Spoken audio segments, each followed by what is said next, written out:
Good morning to all of you. Welcome to Iqbal arts classes. मैं आज आप लोगों के सामने एक चैप्टर है क्लास 12 का हिस्ट्री का, विजयनगर साम्राज्य। तो विजयनगर साम्राज्य दक्षिण भारत में विकसित हुआ था और दक्षिण भारत में इसकी स्थापना हुई थी 1336 में BC AD में, और ये चला था आपके 1615 तक।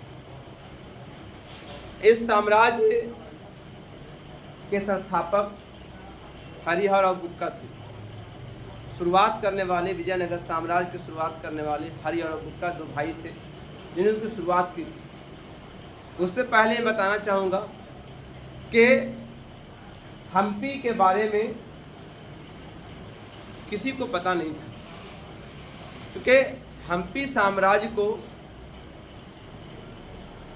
1565 में 23 जनवरी 1565 को तालीकोटा का युद्ध हुआ था, जिसको बनहट्टी का युद्ध कहते हैं, जिसको राक्षक तंगड़ी का युद्ध भी कहा जाता है। इस युद्ध में विजयनगर साम्राज्य को पूरी तरह से तबाह कर दिया गया था, ध्वस्त कर दिया गया था, है ना। इसके वैभवशाली साम्राज्य को, शानदार साम्राज्य को, जो बहुत सुंदर था, इसे आग लगा दिया गया था, तबाह कर दिया गया था। और तब से जो है ये इतिहास के पन्नों में खो गया। लेकिन 18वीं सदी में इसकी दोबारा खुदाई, यूनेस्को द्वारा खुदाई शुरू हुई और जांच पड़ताल शुरू हुआ, तो मालूम हुआ कि विजयनगर साम्राज्य, जिसको हम्पी कहते हैं, है ना, एक बहुत वैभवशाली और बहुत ही शानदार साम्राज्य था। इस साम्राज्य की तुलना बहुत सारे यात्रियों ने, जैसे कि डेमिंगो स्पेस, है ना, अब्दुल रज़ाक जैसे बहुत सारे लोग आए यहाँ और उन्होंने इसके बारे में पढ़ा, इसके बारे में जाना और इसके बारे में अपने पुस्तकों में लिखा, और इसकी तुलना रोम से कर दी गई थी। रोम एक ज़माने में एक महान साम्राज्य था, जहाँ का शासन व्यवस्था, जहाँ का कला संस्कृति, जहाँ की सड़कें, वहाँ के बागबानी, वहाँ के खूबसूरत बिल्डिंगें, ये सारी चीज़ें उसकी तुलना इससे कर दी गई थी। तो इस तरह से ये कहा जाता है कि बहुत खूबसूरत शहर था, लेकिन जो है आखिरी वक्त में ये खतरनाक युद्ध हुआ, बहुत ही भयानक युद्ध हुआ, और इस युद्ध में जो है ना, विजयनगर के शासक हार गए, और फिर उसके बाद विजयनगर में घुस करके आग लगा दी गई, और कहा जाता है कि सारे बिल्डिंगों में आग लगा दी गई, तोड़ दी गई, यानी जो सजावट थी वो पूरा ख़त्म कर दिया गया। तो इसके बारे में हम जानना चाहेंगे सबसे पहले कि विजयनगर के बारे में संक्षिप्त इतिहास क्या है। तो विजयनगर उस समय पनपा था, उस समय विजयनगर साम्राज्य की स्थापना हुई थी जिस समय उत्तर भारत में जो है सल्तनत काल चल रहा था। उत्तर भारत में उस समय सल्तनत काल चल रहा था, दक्षिण भारत में, है ना, विजयनगर साम्राज्य की स्थापना हुई थी। दक्षिण भारत में जो विजयनगर साम्राज्य की जो स्थापना हुई, उसमें 4 वंश आए थे। पहला संगम वंश था, दूसरा सालू वंश था, तीसरा तुलु वंश था, चौथा आर्यभीडु वंश। इसमें जो है पहले बताया है कि आपको विजयनगर साम्राज्य के संस्थापक हरि और बुक्का दो भाई थे। उसके बाद कई राजा आए, है ना, जैसे कि आपका संगम वंश के संस्थापक हरि और बुक्का थे। इसी तरह से आपका सुलू वंश के संस्थापक जो थे, है ना, नरसिंह सुलू थे। उसी तरह से तुलु वंश के संस्थापक वीर नरसिंह थे। लेकिन सभी शासकों में जो सबसे महान शासक था, उसका नाम था कृष्णदेवराय। कृष्णदेवराय विजयनगर साम्राज्य के महानतम शासकों में नाम गिना जाता है, सबसे महान शासक थे। इन्होंने सबसे पहले उड़ीसा के राजा गजपति रुद्र प्रताप को हराया। ये हराया था 1513 में, और उसके बाद उसने जो है 1520 में सुल्तान गोलकुंडा के राजा सुल्तान आदिल शाह को हराया। और हराने के बाद जो है उसने जो है एक विशाल साम्राज्य की स्थापना की। इसकी याद में मतलब सुल्तान गजपति रुद्र प्रताप को हराने की याद में उसने एक बहुत बड़ा महल बनाया था जिसका नाम था महानवमी डिब्बा, है ना, जिसको विजय भवन भी कहा जाता है। वह खुद एक महान शासक था, एक लेखक भी था। उसने किताब लिखी जिसका नाम था आमुक्त माल्याद और जावंती कल्याणम, जो तेलुगु भाषा में लिखी गई थी। इसके अलावा उनके दरबार में बहुत सारे साहित्यकार थे। उनके दरबार में 8 दिग्गज थे जिसको अष्ट दिग्गज कहा जाता है, जिसमें से एक तेनालीराम थे। उन्हें आंध्र भोज भी कहा जाता है, लोग उनको आंध्र भोज कहते थे। उनकी 2 पत्नियां थीं, तिरुमला देवी और चिंता देवी। उनकी माँ का नाम था नागला देवी, जिनके नाम पर जो है उन्होंने नागलपुर शहर बसाया। तो उन्होंने जन कल्याण के लिए बहुत सारा काम किया। सबसे पहले तो कृषि पे मेन फोकस किया, मेन जोर दिया।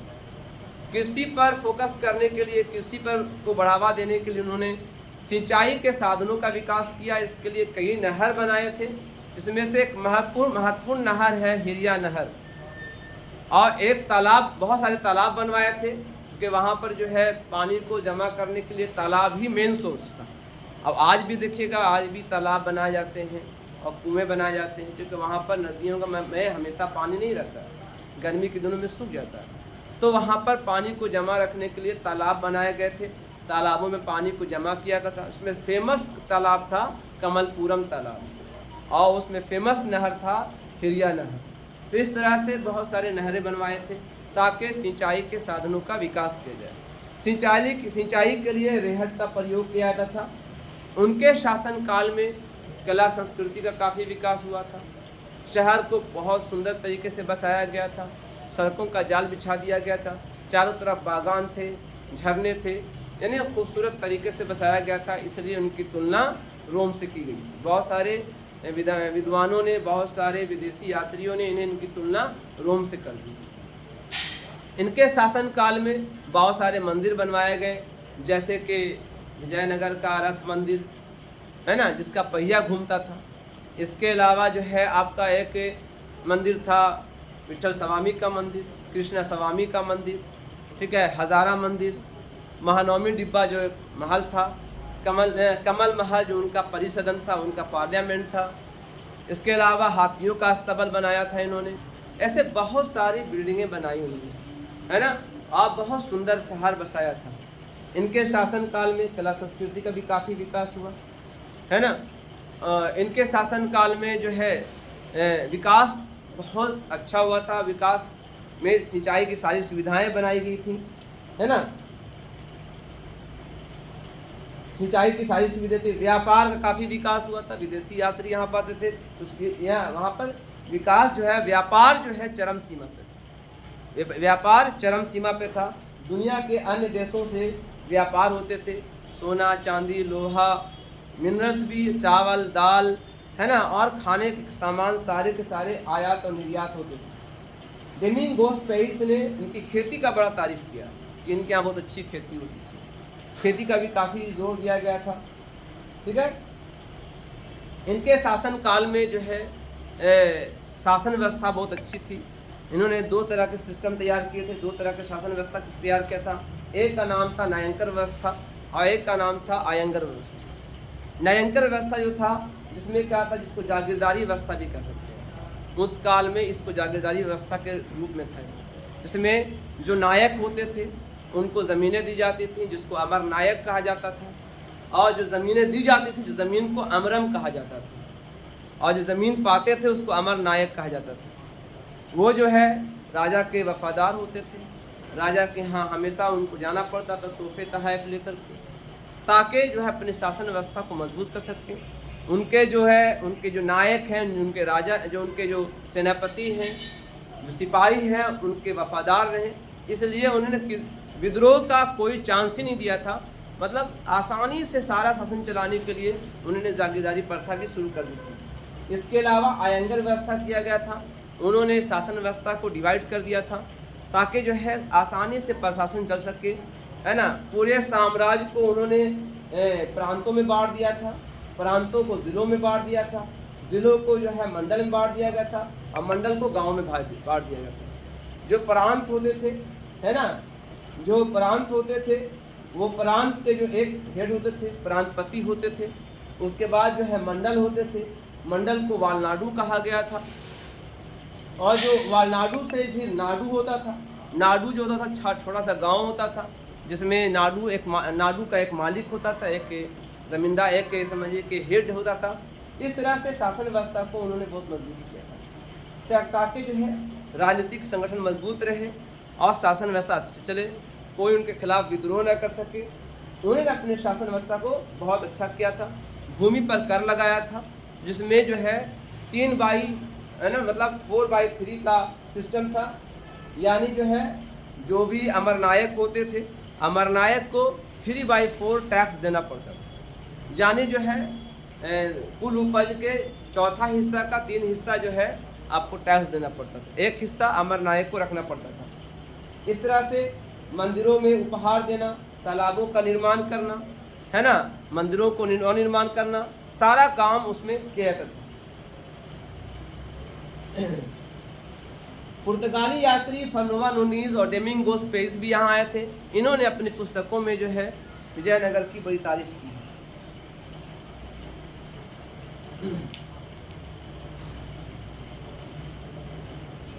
विजयनगर में सड़कों का जाल बिछा दिया गया था, है ना, पहले ही बता चुके हैं।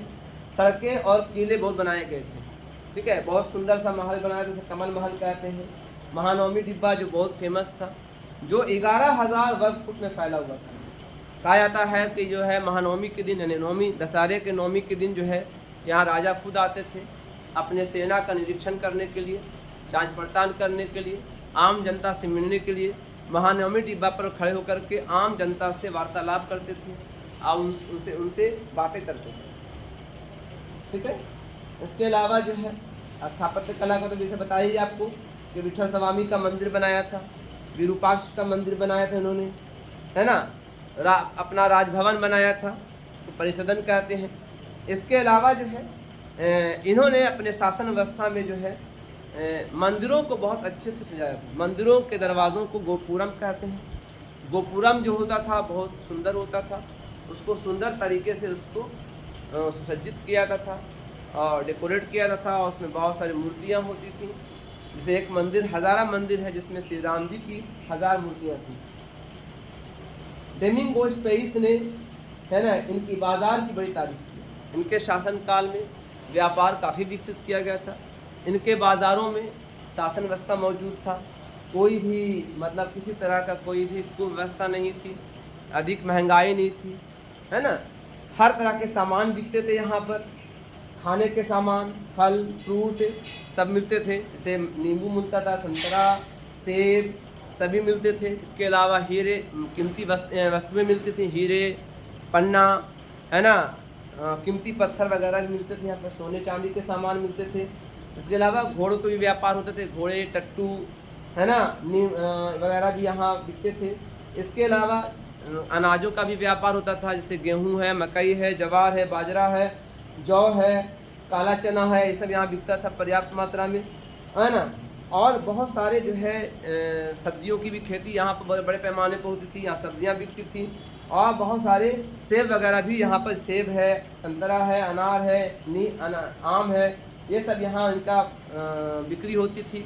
इनके बाज़ार जो है भरे पूरे थे, है ना। इनके बाज़ारों में मांस भी मिलता था। इसके अलावा जो है पक्षियों की बिक्री होती थी, जैसे मोर है, आपका मोर है, मिर्ग है, तीतर है, खरगोश है, कबूतर है, बटेर है, ये सब यहाँ मिलते थे। इनके शासनकाल में बहुत ही कीमती वस्त्र मिलते थे, जिसको विदेशी लोग खरीद के ले जाते थे। खास के रेशमी वस्त्र यहाँ पर मिलते थे, आभूषण मिलते थे।